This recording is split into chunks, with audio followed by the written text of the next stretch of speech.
Let's go! $1,000 up for the winning, and the winner won it by cheesing 93% of its player base within 3 months. And now, that exact same thing has happened to For Honor. And much to pretty much everyone's dismay, he walked away with a $10,000 check. That's a fucking good job. Also, can we just stop saying fake news, for f***'s sake? I feel like anyone who says fake news is associated with Trump.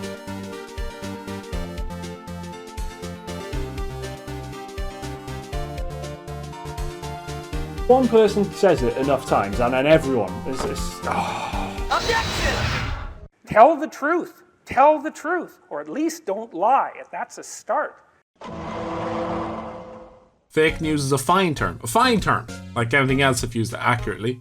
This is a simple enough game 1v1. Due to the art of battle system, it doesn't have the level of depth a traditional fast-paced two-dimensional fighter maintains with a multitude of unreactable attacks and large movesets for each character. But due to its system is still very fun most of the time, there's immense depth in team modes, whereas other PvP fighting games have largely ignored this avenue of potential.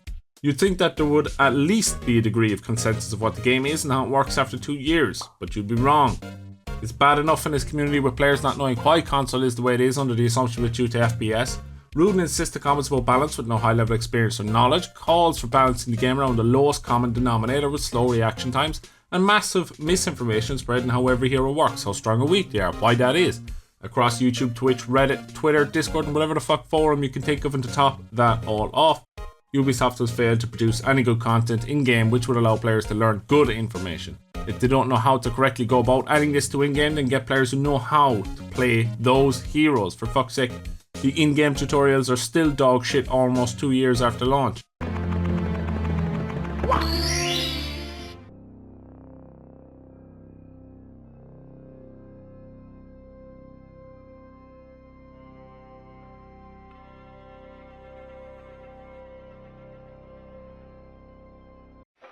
Holy Jesus. What is that? What the fuck is that? What is that, Private Pile? In short, misinformation is flat out objectively wrong, opinions are fucking rampant, but this doesn't get me too bad. This don't grind the gears too hard, no. What gets me are the lies, misinformations, half-truths and sometimes just outright bullshit that is written or talked about by people in positions of information power. I don't dispute the right to say whatever the fuck they want, but if someone's apathetically producing content with their opinion on something from a position of authority, with no research or regard for objective truth, I'm more than happy to call it out. Since gaming media has always been about as accurate as gunplay in Rockstar games without aim assist, we're going to look at one article that epitomizes this lazy journalism. Here we have an article from November 12th, just about 12 days ago as of recording. Streamers quit For Honor over balance issues, Ubisoft responds. I'm gonna highlight some things, the main issues in the article in my opinion, and we'll go through them. So let's have a look at the first one. Balance issues have been a recurring problem in For Honor, between newer heroes reducing the viability of the original cast and certain heroes having far more options than others. It's an ongoing discussion. Here's the issue. Between newer heroes reducing the viability of the original cast. First off, viability of what? Competitive play? None of the new heroes have made any of the previous roster redundant. Casual play? They haven't made anyone redundant there either. In casual play, a tier list isn't even particularly applicable. Lag and matchmaking is a far greater effect than casual play For Honor the tier list right now, especially on console. I'm very surprised to not hear more console players complain about lag more often. The fucking state of people's connections on console are insane.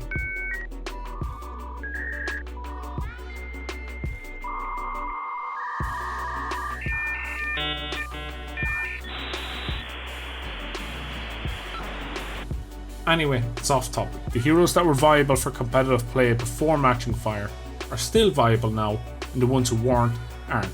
The only new hero that came into the game that was an exception to that was Shaman, and that was for her gank, which is now announced as being nerfed. The community feels that the balance issues have rendered competitive play unfair at best and unplayable at worst.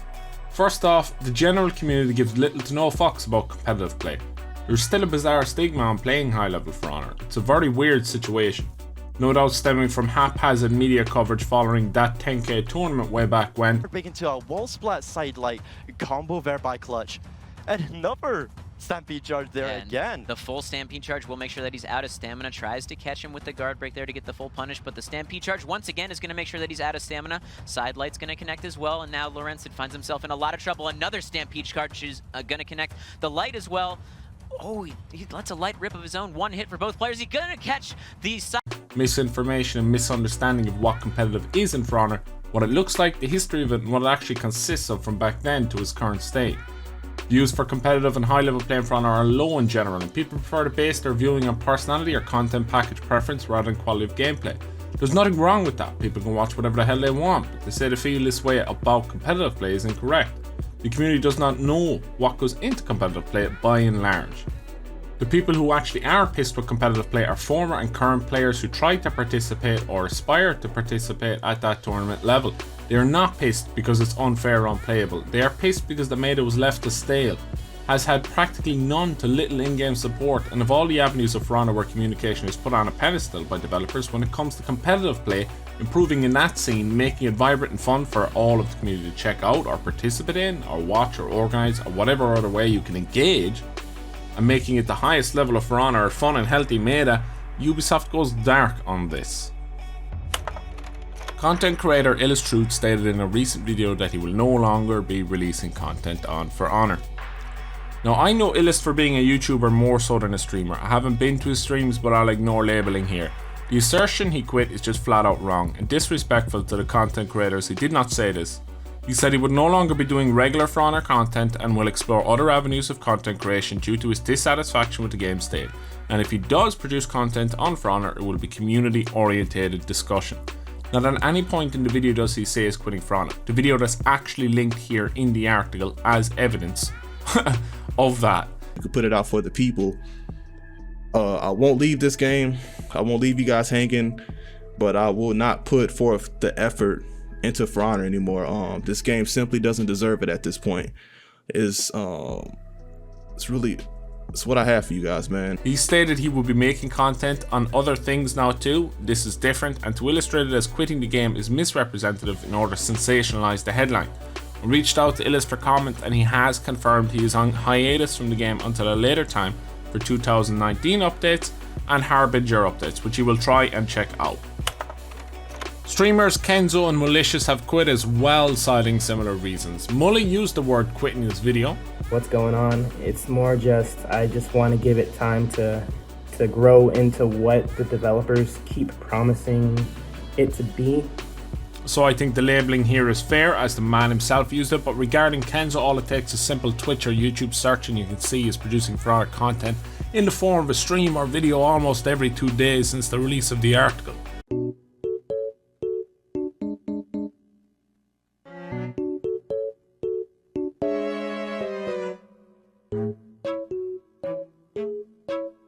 I'm not sure where the author received information that Kenzo quit, and would love to know if one of you could fill me in on this in the comments section, but there you have it, 2 out of 3 quit assertions in this article. The entire basis of it, of the highlighted content creators, are incorrect. These new heroes follow an unpopular trend of rendering older heroes obsolete. With complex attacks, better mix-ups and new mechanics attached, the older roster feels outdated. Complex attacks. What complex attacks are there from the new heroes? I have no idea what's meant by the author here. Maybe they meant mix-ups, but they come on and say mix-ups right after, so better mix-ups? As opposed to who? Berserker, Warlord, Warden, Kensei, Conqueror, all these heroes have either solid to great mix-ups within the context of For Honor's roster, and these are 5 from the original cast, additionally. So the author must be comparing to the worst of the heroes offensively then. Lawbringer, Nobushi, Orochi, etc. Why not say this? Even with this benefit of the doubt given which of the new heroes has better mix-up than these heroes. Jangjun? No. Tiandi? Sort of, but his bash is 600 MS, the same as Gladiator's toe stab. All he has that forces a read is his 400 MS light after an attack, which Orochi can also do, and he isn't considered offensively special. You could say Nusha has? That is not due to her new traps mechanic, but rather her 400 MS lights, which again force a read. Shaolin is the only one of the 4 that has interesting pressure tool in the form of his top only 400 MS light, leading to a key stance, resulting in forcing a read from the opponent on a kick coming out, or no. How about new mechanics? Well, we've just outlined them there, so this whole point of a trend of DLC heroes coming out that make the previous heroes on roster obsolete is nonsense. The argument is that even after a player masters Lawbringer, he is simply not viable at the top of the game. Lawbringer is trash design, yes, but how you come about to realize this is important. He is not trash design because he is weak and can't be used at the top level. He is fucking trash design because he is unfun as shit. In 1v1 you either run around or stand still doing fuck all because you aren't given any openers, you want parries and that's it. In 4s you run around unlocked looking for ganks for 10 minutes. He's absolutely viable on tournament level in the only mode with a high skill ceiling being Dominion using the outline playstyle. So is he horrible design? Yes. Is he not viable at the top? Total bollocks. Now here we have a community feedback segment where the authors put together points the community is pushing for as of the time of writing the article. Now the first one is light attack should be faster across the board. Slow light attacks result in unsafe and non-viable options for players. Now this is a misrepresentation as many 400 and 500 MS lights are in game. What has been called for generally speaking has been making 600 and 700 MS lights 500 MS in order to reduce risk and avoid dead moves. Additionally, if anything, many console players and some PC have been asking for some light attacks to be slowed down for them. So I just don't like this kind of misrepresentation. After that we have tracking. Hero movement following the opponent feels unbalanced and should be normalized. Some heroes' moves move the player towards the opponent while others can easily be evaded. Now I haven't seen a single person ever ask for all tracking on all attacks to be normalized, and that's saying something because I've fucking seen it all in this game. Look at this shit for example.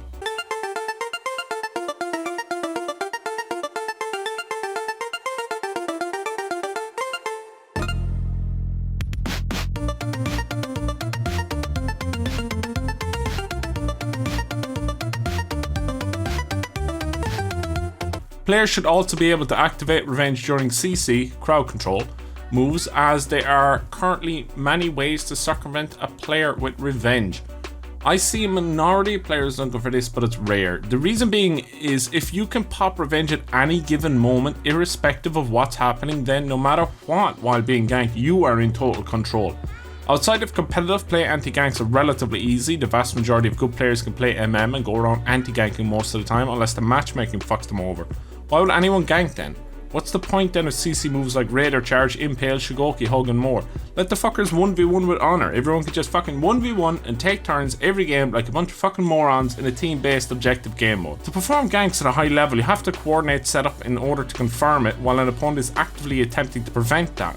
It's a nice back and forth. All things being played well, Revenge is primarily a stalling mechanic followed by an offensive and escape mechanic.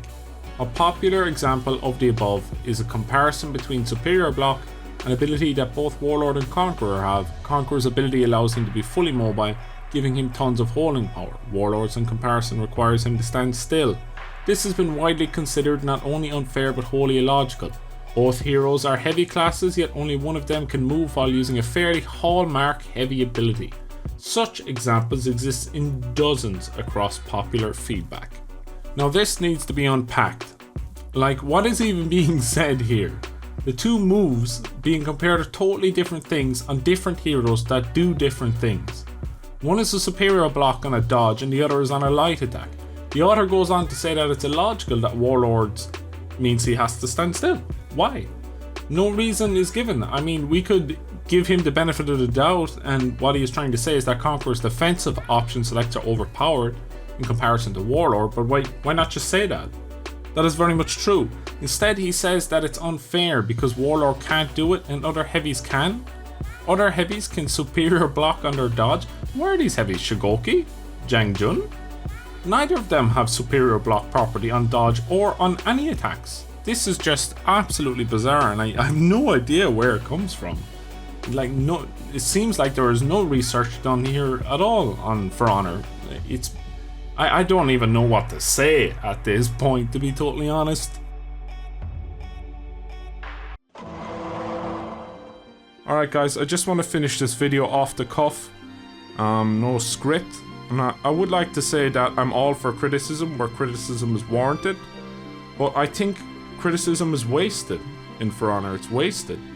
On things that are objective, like something being strong or weak, there's a lot of subjective criticism, which doesn't work. You need objective criticism, proven criticism for objective balancing. And then the other side of it, which is not happening enough and not recognized enough, is fun balancing. And by fun balancing, I mean design. How something is designed, whether a fight is fun or not fun. And not based on the power level of the other hero, but the mechanics that are used. For example, Warden can be quite unfun. Conqueror is very unfun. Heroes that rely on one thing are very unfun. Heroes that can't attack, they're really unfun to fight because they won't attack you, so you don't get any opportunities, you know, to show off your defensive ability. You're just sitting there trying to crack them with maybe one tool or no tool, depending on what you're using.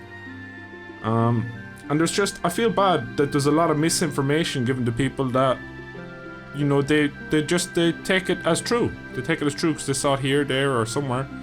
And I mean, people are busy. They don't have a lot of time to verify things, whether they're true or not. So I hope you enjoyed the video. We can do more of this sort of thing. If you have any questions about it, you can leave it in the comments and all that jazz. Drop a like, a subscribe. Do more than subscribe, hit the bell, because YouTube has murdered the subscribe button. It doesn't mean anything really anymore. And with that, I'll catch you later, guys. So long, and hope you have a good one.